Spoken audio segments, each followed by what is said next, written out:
YouTube of the world, so welcome back to another comic show video. Today I'll be doing another review for The Bad Batch Season 2, Episode 3. And before I continue on, if you guys in this comic show don't know exactly what I normally do, and for you new people that don't know what I do, and for you other people that are subscribed or watching my shows for a very long time, you guys know exactly what I do. For all you glorious new people that hop in, I just do reviews for for Netflix, Disney Plus. Sometimes I do trailer reactions, and sometimes I do go see movies in theaters to go do big reviews for the most blockbuster movies out there of the year. And sometimes I do theater videos, unboxing videos, gaming videos, and all that crazy shit on the comic show. I'm trying to explore a lot more videos as I possibly can as well. And so just stay subscribed, hit the notification bell so you guys get notified when I do upload on the comic show. So today I'll be doing a third review for the one of my favorite shows I like on Disney Plus, The Bad Batch, and the third episode just got premiered. No, not got premiered, but just got released a couple of days ago on the Wednesday, and I'm gonna be doing a review for it for today. So where we gonna continue from last time? Where our gang, Hunter, Wrecker, Tech, and Omega ended up trying to find a master chest from Count Dooku's castle, and they were unable to succeed on getting one. Now they're going back home empty-handed, not getting any of their payments from that one lady that they've been dealing with for since last season for doing jobs, and now they're gonna be freaking creditsless. So what are they going to do now for this third episode? We don't know for sure, but now the Empire knows that they're still alive. And now I'm thinking, since I saw some set photos of the third episode in the last couple of days, we find out that their old clone pal knows that they're alive, and I'm guessing he's going to start going after them. So you guys probably know who exactly I'm talking about, but for further ado, let's just hop into the episode, see what's going to go on, and then I'll discuss more about it right after. So I'll see you guys a little soon. It is 29 minutes, so I'll see you guys around that time period. Hey guys, so I am back. So I have completely watched episode 3 of The Bad Batch from season 2, and here's what we got to know. So we didn't really focus on our group of gang that we all know and love. It was more on focusing on Crosshair and actually Commander Cody. So yes, we got to see Commander Cody ever since the Order 66 happened from the Revenge of the Sith, timeline, and during the Clone Wars when at the very end when the Order 66 got initiated, and then he was actually technically the one person that actually last saw Obi-Wan Kenobi after he issued his clones to shoot at him on Utapau. So I thought it was kind of cool that how he showed up and actually was helping Crosshair trying to go save a Imperial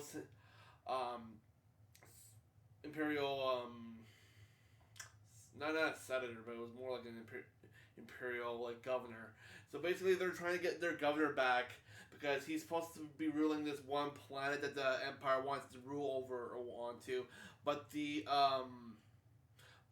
governor of the planet they're trying to conquer doesn't want to make terms with the Empire, but the deal is they said no, we need your jurisdictions here. You have no other choice. But she doesn't want to let the Empire take over the planet because she wants to look after her people. But during the entire process of the episode, Commander Cody and Crosshair decide to take orders from the Empire to get with this planet and extract the governor or save the governor of the Imperial Governor and actually take over the planet. What their general plan was, but basically during the process, Commander Cody was slowly starting to realize that the Empire is not the Empire that he thought it was supposed to be. And then he started to realize that at the very end, he decided to either resign or go ghosted under the Empire. And there's apparently during the process a lot of the the Imperial officer guy that was telling Crosshair where to do his job. He's been telling him that most of the clones have gone under and decided to go under treason to stay away from the Empire. So there's a whole bunch of clones out there that don't want to follow orders for the Empire because they know that the Empire is no good and they're doing stuff they don't really like. And as soon as Cody realizes that he wants to make terms with the lady of that planet, saying like, okay, I'll release your governor as long as you guys leave my planet, leave me alone. And once the governor gets released by that governor chick, and the Imperial Governor tells Cody to execute her, and he doesn't want to, and it ends up being Crosshair shooting her, and now Cody's is like, I don't think I really want to be in the Empire anymore. So, yeah, there's a lot of interesting things happening throughout this entire episode, and now I think Cody's gonna be one of those clones that doesn't want to work for the Empire because he didn't want to start another war, and because he was talking to her and she was talking to him, saying that you don't.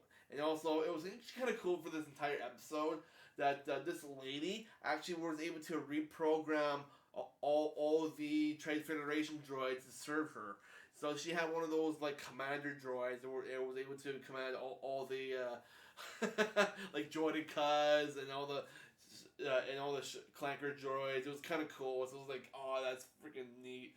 But the way that freaking Crosshair took out the freaking tank, it was like, oh my god, it was freaking epic. It was like, holy damn.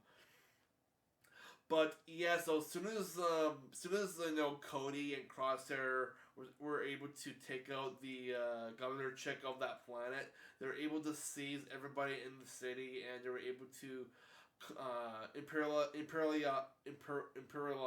the entire planet. And now the Empire owns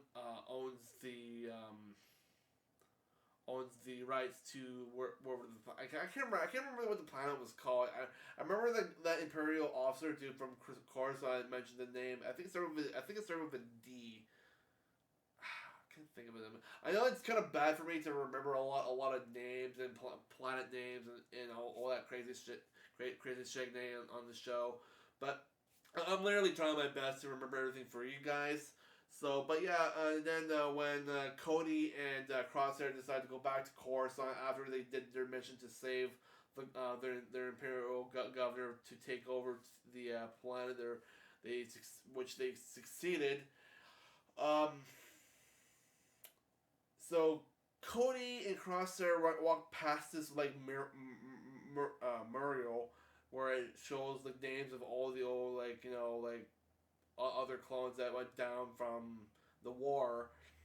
He was telling Crosshair that he didn't say he regretted, but he says he's unsure if he wants to serve the Empire the way they want to do what they want to do right now.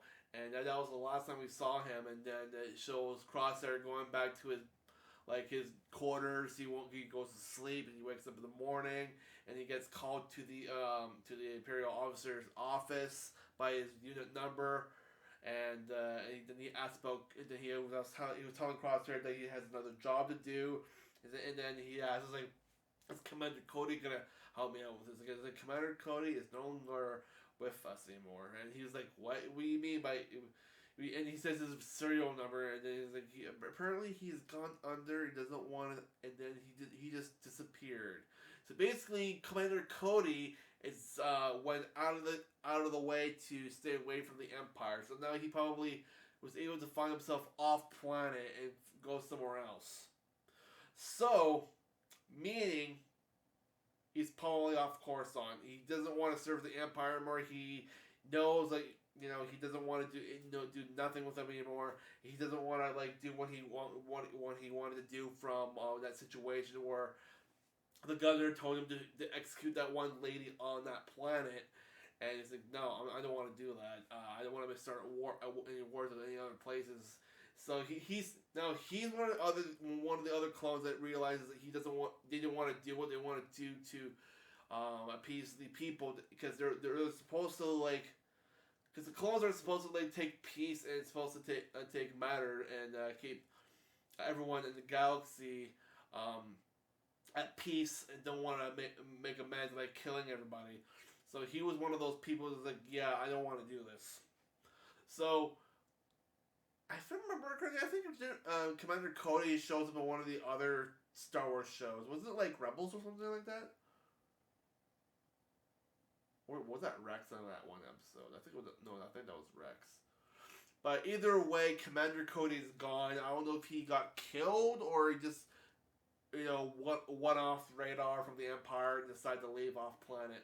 I think he went off planet because he doesn't want to take no matters with the Empire anymore. But either way, this entire episode was really good. There's not really else I noticed that it was really interesting. I didn't notice any other Easter eggs, or I didn't notice anything that was particularly really interesting. But the entire episode was good. It was, like I said, it was more focused on Crosshair and Commander Cody, which was kind of a cool big Easter egg to see him come back. And nothing else in particularly that I can remember seeing while I was watching the episode. But either way, it was really good. So thank you for the rating. Probably just gonna give it a spot on, like maybe like a 3.8 out of 5. It was really good. It was kind of see some good faces from this episode, and hope to see some more familiar faces or some new faces. I'd like to see they're probably gonna be bringing out some more familiar faces in the next couple of episodes, and maybe.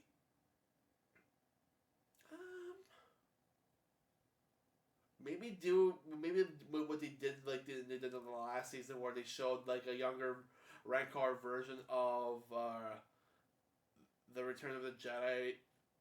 How Luke Skywalker was battling that Rancor. It was showing like a baby version of that Rancor in the first season. So I wonder if we would be seeing a lot more familiar faces like that, but more of a younger version in the next upcoming episodes of season 2. Which is probably kind of cool because the Bad Batch is leading from Revenge of the Sith. I think somewhat between Rogue One, Solo, and then The New Hope, and then it's gonna slowly go through that particular timeline because they got a specific timeline for each of these shows, and I think season 2 is supposed to take place a couple months after this first season. So it would kind of make sense during that little time period. So I mean, it's pretty cool how they're adding these little Easter eggs in some of the episodes, and they're adding it's okay, this is where this character came from, and now it's gonna go. He's gonna be going over here. So I kind of like how Dave Filoni and the creators who did this show so far are showing us little hints okay, this is this character, and we're going to show you guys where he's going to be leading right after this. So it was kind of cool to see, Commander Cody right there. Is he discuss, how Order 66 happened, and he had to do to take out the Jedi that was on Utapau, and which is a.k.a. Obi-Wan Kenobi, and I like where it's going. So, either way, that's my review for Episode 3 of Bad Batch Season 2, Episode 3, and the next one's going to be on Wednesday. Probably won't be doing it on Wednesday. Probably doing it on next weekend. So I'll catch you guys in the next one. And wherever you guys in the world, good morning, good night, and good afternoon. Hey guys, sorry I forgot to mention this before I end my video. But I just want to mention that for my previous video that I did for the Dead Space Remake official launch trailer reaction, I got over 100 views already since the other day. And I just want to say thank you guys very much for all the love and support, and I know you guys hopping in to see my reaction. I mean, like I said, I'm a big Dead Space fan, and I literally can't wait until this game comes out on the 27th of January. I'm definitely gonna buy I'm gonna be pre-ordering the game, definitely. Probably be getting the deluxe edition, most likely, because I'd like to see what they're gonna be adding to that game specifically, and I literally can't wait. So like I said, thanks again. Love all you guys' love and support for some of my videos, and they're much appreciated if you guys help me out to get to 1,000 subs. I want to try to get to that goal this year, hopefully. And so 1,000 subs, here we go. And I hope you guys would help me out to grow up to that certain mark that I really want on the comic show. And I want to get out there in the world and start sharing a lot more of my experiences with movies, video games, and whatsoever. So, like I said, wherever you guys are in the world, we're going to get after you, and I'll get you guys in the next one. And also, may the Force be with you.